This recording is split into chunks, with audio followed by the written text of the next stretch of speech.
আসসালামু আলাইকুম এভরিওয়ান। সেদিন প্রথমবারের মতো লালবাগ কেল্লাতে ঘুরতে গিয়েছিলাম, আর জায়গাটা কেমন সেটা প্রথমবারের মতো এক্সপ্লোর করেছি। সেখানে ঢুকতে টিকিট প্রাইস কত, কয়টা থেকে কয়টা পর্যন্ত খোলা থাকে এবং ঘুরে আমার এক্সপিরিয়েন্সটা কেমন হলো সবকিছুই তোমাদের সাথে শেয়ার করবো ইনশাল্লাহ। So let's get started the video. আমরা বিকাল 4টার দিকে রেডি হয়ে বের হয়ে পড়লাম, রিক্সাতে করেই যাব। আর ঢাকা শহরে রিক্সাতে ঘুরতে কিন্তু আমার ভীষণ ভালো লাগে যদি জ্যাম না থাকে। তো প্রায় 20 মিনিট রিক্সা রাইড করে আমরা পৌঁছে গেলাম লালবাগ কেল্লার সামনে। তবে প্রচুর পরিমাণে গরম পড়ছিল। লালবাগ কেল্লার গেটের সামনে দেখলাম একজন ঠান্ডা ঠান্ডা আখের রস বিক্রি করছে, তো ভাবলাম এক গ্লাস করে আখের রস খেয়ে নিজেদের রিফ্রেশ করে নিই। এরপর এটা খেয়ে টিকিট কেটে নিলাম, আর টিকিট প্রাইস ছিল পার পারসন 30 টাকা করে।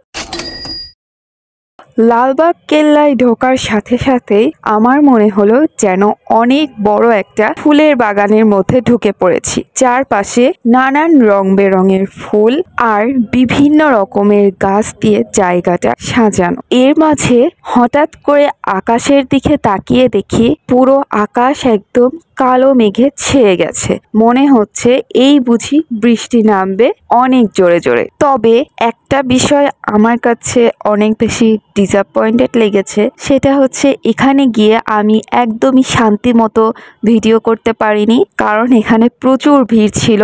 যখনই আমি যেখানেই ভিডিও করি না কেন প্রতিটা জায়গায় হাজার হাজার মানুষ, সবাই নিজেদের মতো ছবি তোলায় গল্প করায় ব্যস্ত। তবে একটা জিনিস বুঝলাম, এই জায়গাটা অনেক মানুষের কাছেই প্রিয় একটা জায়গা। অবশ্য প্রিয় হওয়ার বিভিন্ন কারণও আছে। জায়গাটা যেমন অনেক বড়, দূর থেকে দেখতে মনে হয় বিশাল বড় একটা ফুলের বাগান। এছাড়াও এখানে গাছের ছায়াতলে দর্শনার্থীদের জন্য আছে সুন্দর বসার জায়গা। এই গাছের ছায়াতলে বসে ঠান্ডা ঠান্ডা পরিবেশে সময় কাটাতে কিন্তু যে কারোরই ভালো লাগবে। এরপর টিকিট প্রাইসটাও বেশ কম, তো এই জায়গাটা যে কারোর পছন্দ হবে এটাই স্বাভাবিক। লালবাগ কেল্লার গেট থেকে সোজা ঢুকতেই প্রথমেই এই মহলটা চোখে পড়ে। তবে এটাতে কাউকে ঢুকতে দেয় না, জাস্ট বাইরে থেকেই এটার সৌন্দর্য এক্সপ্লোর করতে হবে। আর এটার মাঝে ছোট্ট ছোট্ট দরজার মতো জায়গা আছে, যেটার গ্রিলের ফাঁক দিয়ে কিছুটা অংশ ভেতরে দেখা যায়। তবে ভেতরে কি আছে আমি সঠিক জানি না। আর লালবাগ কেল্লার ভিতরে কিন্তু একটা মহল না, চারিদিকে অনেকগুলো মহল আছে। এছাড়াও বেশ কিছু ভাঙা ভাঙা মহলের স্তূপ দেখেছি, অনেক কিছু মাটির সাথে মিশে গিয়েছে। এছাড়াও প্রাচীন ঐতিহ্যের অনেক কিছু দেখেছি, কামান দেখেছি। এখানে হাজার হাজার মানুষের ইতিহাস জড়িয়ে আছে। এইসব জায়গায় গেলে ইতিহাস সম্বন্ধে জানার আগ্রহ অনেকটা বেড়ে যায়। এই পুরো বাগানের মধ্যে এই ছোট্ট ছোট্ট হলুদ ফুলের গাছটা আমার ভীষণ ভালো লেগেছিল। এটা কি ফুল গাছ আমি জানি না, তোমাদের মধ্যে যদি কেউ এই ফুল গাছটা চিনে থাকো আমাকে অবশ্যই জানাবে।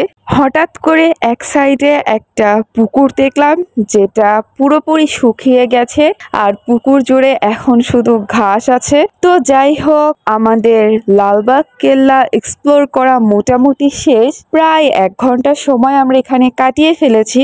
এখন আসি এটা কয়টা থেকে কয়টা পর্যন্ত খোলা থাকে সেটার বিষয়ে।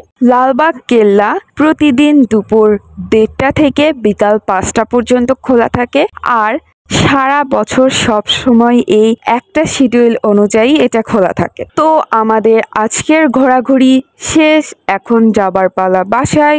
আর আমার ভিডিওটাও এ পর্যন্তই। আসসালামু আলাইকুম এভরিওয়ান। লালবাগ কেল্লা সম্পর্কে আর কোনো কিছু জানার থাকলে আমাকে অবশ্যই কমেন্টে আস্ক করবে।